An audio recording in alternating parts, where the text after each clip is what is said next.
eastern part of India called Seven Sisters. They are landlocked country, landlocked region of India. They have no way to reach out to the ocean. We are the only guardian of the ocean for all this region. So this opens up a huge possibility. So this could be an extension of the Chinese economy. Build things, produce things, market things, bring things to Nepal, China, bring it out to the whole rest of. প্রধান উপদেষ্টা অধ্যাপক ইউনূস সম্প্রতি চীনে একটি বক্তব্য দেন, যেটার কারণে ভারতবর্ষে নানা সমালোচনা শুরু হয় এবং বাংলাদেশেও দেখা গেল যে এটা নিয়ে অনেক আলোচনা হচ্ছে।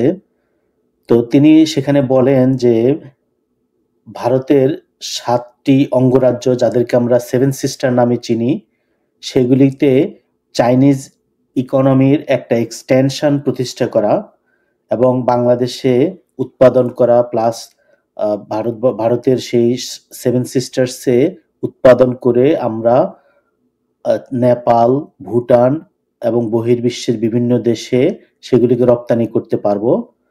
তো এটা শুনতে অনেক সুন্দর শোনা গেলেও বক্তব্যটি আসলে খুবই জটিল, কারণ এখানে জিওপলিটিক্স ইনভলভড এবং ডক্টর ইউনূস ভারতের সার্বভৌমত্বের উপরে আঘাত করেছেন বলে আমার মনে হয়। কারণ সেভেন সিস্টার্স ভারতের অংশ, ভারত একটি স্বাধীন সার্বভৌম দেশ। সেখানে তিনি চাইলেই চাইনিজ ইকোনমি বা চাইনিজ অর্থনীতির একটা এক্সটেনশন সৃষ্টি করতে পারেন না, কারণ ইকোনমি আর পলিটিক্যাল ইকোনমি দুইটা ভিন্ন জিনিস। একটা হলো অর্থনীতি, আরেকটা হলো রাজনৈতিক অর্থনীতি। একটা দেশ কেন একটা অর্থনীতি দ্বারা পরিচালিত হয় তার পেছনে অনেক রাজনীতি থাকে।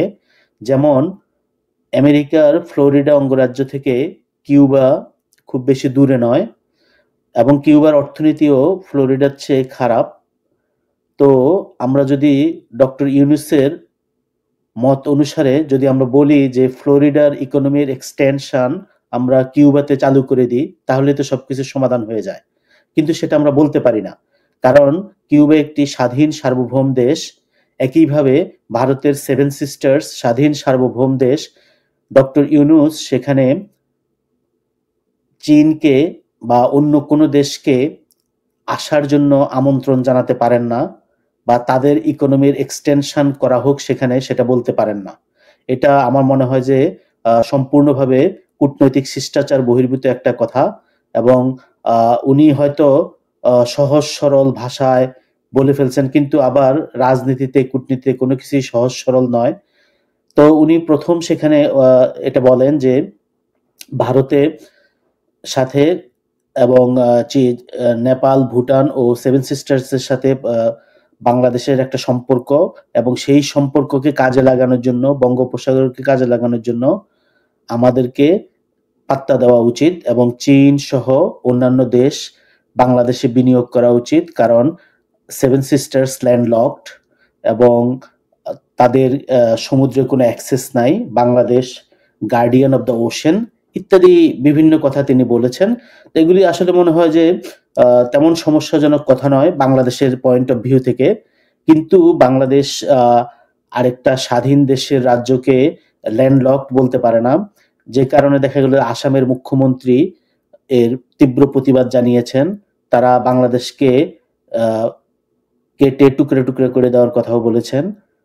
তো আমার মনে হয় যে বর্তমানে বাংলাদেশ রাজনৈতিক এবং অর্থনৈতিকভাবে ভারতের প্রভাব থেকে চীনের প্রভাবের দিকে চলে যাচ্ছে, এবং সেভেন সিস্টার্স ভারতের অংশ। ভারত একটি স্বাধীন সার্বভৌম দেশ। প্রফেসর ইউনূস ক্ষমতায় আসার প্রথম থেকেই সেভেন সিস্টার্স নিয়ে নানা ধরনের মন্তব্য করে যাচ্ছেন। বাংলাদেশের জিওপলিটিক্যাল অ্যাডভান্টেজটাকে তিনি যত রকম ভাবে পারেন দুইয়ে যাচ্ছেন। উনি ক্ষমতা নেওয়ার প্রথমেই বলেছেন যে সেভেন সিস্টার্স আস্ত থাকবে না, সেভেন সিস্টার্স ভেঙে যাবে যদি বাংলাদেশে কোনো সমস্যা হয়। সেটা ছিল ভারতের সেভেন সিস্টার্স নিয়ে তার প্রথম কথা। তারপরে আমরা গত সপ্তাহে শুনলাম চীনে তিনি বলছেন যে চাইনিজ ইকোনমির একটা এক্সটেনশন হোক সেভেন সিস্টার্সে, এবং তারা বাংলাদেশের সাথে একসাথে মিলে কাজ করবে। তো এখানে সেভেন সিস্টার্স আলাদা কিছু নয়, ভারতের ফেডারেল সরকার এই আলোচনার উপযুক্ত, তারাই পারে চীনকে এখানে আমন্ত্রণ জানাতে। এবং বাংলাদেশও যদি ভারতের দ্বারা ল্যান্ডলকড নেপাল ও ভুটানের সাথে সম্পর্ক করতে চায়, বাণিজ্য করতে চায়, তাহলে সেখানেও ভারতকে লাগবে। তো আমরা ভারতকে নেগোসিয়েশনের অংশ না বানিয়ে এবং সেভেন সিস্টার্সের সাথে কোনো রকমের সমঝোতা চুক্তি ছাড়াই দেখা গেল যে ডক্টর ইউনূসের এই আইডিয়াটাকে আমরা বিনিয়োগ বোর্ডের আশিক চৌধুরীর মাধ্যমে একটা ম্যাপে আমরা দেখতে পাচ্ছি সেম আইডিয়া, সেটাকে এখন মানচিত্রের আকারে দেখানো হচ্ছে যে ভারতের ল্যান্ডলকড সেভেন সিস্টার্স এবং নেপাল, ভুটান এগুলির উপরে আমাদের সাথে অংশীদারমূলক কাজ করার জন্য বিদেশিদেরকে আহ্বান জানানো হচ্ছে। একদিকে আমরা ভারত থেকে বিচ্ছিন্ন হয়ে যাচ্ছি, ডিকাপল করতে চাচ্ছি, ভারত বিদ্বেষ বাংলাদেশে এখন চূড়ান্ত, এবং ভারতেরও বাংলাদেশের একমাত্র রাজনৈতিক দল আওয়ামী লীগের সাথে সম্পর্ক গড়ে তোলা, অন্য কারোর সাথে সম্পর্ক না রাখা, এবং গত 16 বছরের নানাবিধ অন্যায় অত্যাচারের কাহিনী কারণে মানুষের মনে ভারতের ব্যাপারে কোনো ভালো ফিলিংস নেই।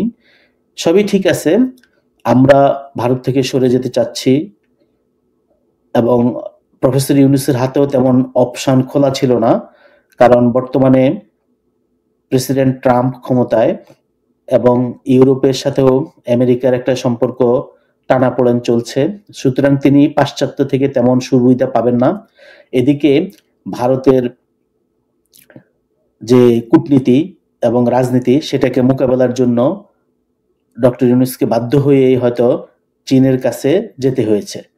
কিন্তু চীনের কাছে যাওয়া এক কথা, আর চীনকে একটা হেজিমনিক পাওয়ার, একটা ডমিনেন্ট পাওয়ার হিসেবে বাংলাদেশ ও সেভেন সিস্টার্সের মধ্যে নিয়ে আসা, সেটা আরেকটা ভিন্ন জিনিস। এবং প্রফেসর ইউনূস যখন চীনে সেভেন সিস্টার্সকে landlocked, guardian of the ocean এবং সেভেন সিস্টার্সকে চাইনিজ ইকোনমির একটা এক্সটেনশন হিসেবে ঘোষণা দেন, তখন চীন কিন্তু কিছুই বলেনি। তার মানে হলো এতে তার সম্মতি আছে, অথবা এটা তারই কথা, আমরা জাস্ট বলছি। আরেকটা ব্যাপার হতে পারে যে প্রফেসর ইউনূসই হয়তো চীনকে বেশি মাত্রায় আকৃষ্ট করার জন্য চীনের দৃষ্টিতে চীনের হয়ে কথা বলছেন। তো যেদিক থেকেই হোক ব্যাপারটা ঠিক হয় নাই, এটা একটা ডিপ্লোম্যাটিক ব্লান্ডার বলবো আমি। আর দ্বিতীয়ত, আমরা যদি ভারত থেকে সরে আসতেই চাই, তাহলে আমাদের উন্নয়ন পরিকল্পনায়, আমাদের বিনিয়োগ ভাবনায় কেন ভারত আছে, কেন সেভেন সিস্টার্সকে আমরা দেখতেছি? আমাদের যে 3 দিকে কাটা তারে ঘেরা, সেই 3 দিকের দিকে তাকিয়েই আমরা কেন উন্নয়ন পরিকল্পনা নির্ধারণ করতেছি? এগুলি আমাদেরকে ভাবতে হবে। এবং নেপাল ও ভুটানে আমরা যদি কোনো কিছু রপ্তানি করতে চাই, সেক্ষেত্রে ভারতের সাথে আমাদের সম্পর্ক দরকার আছে। তো আমরা ভারতকে টোটালি ইগনোর করে ভারতের মাটির উপর দিয়ে নেপাল, ভুটানে রপ্তানি বাণিজ্য চালু করতে চাই, বা রপ্তানি বাণিজ্য রক্ষা করতে চাই, সেটা কি আসলে কতটুকু ফলপ্রসূ বা কতটুকু বাস্তব সম্পন্ন? এবং দ্বিতীয়ত, সেভেন সিস্টার্সে আমরা তাদের সাথে বাণিজ্য করতে চাই, আমরা চীনকে বলতেছি তোমরা আসো এখানে, তা তোমাদের অর্থনীতির একটা এক্সটেনশন করো, যেটা টোটালি আমার কাছে মনে হয় যে একটা গর্জিত অপরাধ। এবং এটাকে আমরা বাংলাদেশের ফিউচার হিসেবে দেখাচ্ছি, যে বাংলাদেশের ফিউচার হচ্ছে এরকম চাইনিজ ডমিনেন্ট একটা রিজিয়ন, সেই রিজিয়নের মধ্যে সেভেন সিস্টার্স আছে এবং বাংলাদেশ আছে, নেপাল, ভুটান আছে, আমরা এদের সাথে কাজ করব। তো এটা আমার কাছে মনে হয় যে কিছুটা স্ববিরোধী, কারণ আমরা একদিকে বলছি যে আমরা ভারতের সাথে কাজ করতে পারতেছি না, বা ভারত আমাদের সাথে ভালো সম্পর্ক নেই এখন, কিন্তু আমাদের ভবিষ্যৎ পরিকল্পনায় দেখা গেল যে ভারত নির্ভরতা আছে, এবং ভারতকে বাদ দিয়েই আমরা ভারতের বিভিন্ন অঙ্গরাজ্য এবং ভারতের ল্যান্ডলকড নেপাল, ভুটানের সাথে সম্পর্ক করতে যাচ্ছি, এবং সেই অনুযায়ী আমাদের বিনিয়োগ যে একটা স্টোরি, একটা সেল পিচ, সেটা আমরা ঠিক করেছি। তো এটা কতটুকু প্র্যাকটিক্যাল এবং কতটুকু আসলে আমরা কি করতে পারবো সেটা ভবিষ্যতে বলে দিবে।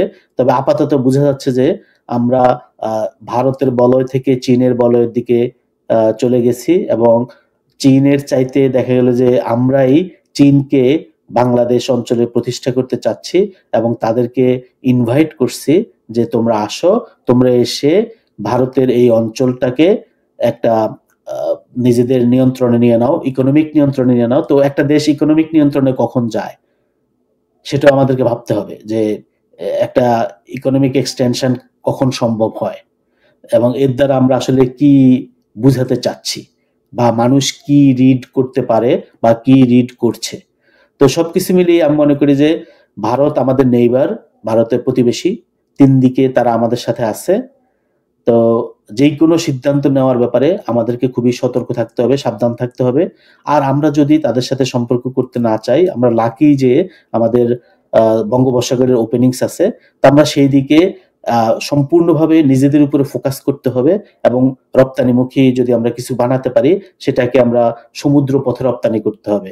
স্থল পথে ভারতের সাথে সম্পর্ক না রেখে আমরা আসলে উপরের 3 দিক থেকে কোনো কিছুই করতে পারবো না। ফলে আমরা একদিকে ভারত বিরোধিতা রাখতেছি, আরেকদিকে আমাদের পরিকল্পনায় ভারতের সাথেই কাজ করতেছি। এই যে স্ববিরোধিতাটা, এটা আমরা যত তাড়াতাড়ি বুঝতে পারবো তত আমাদের জন্য মঙ্গল।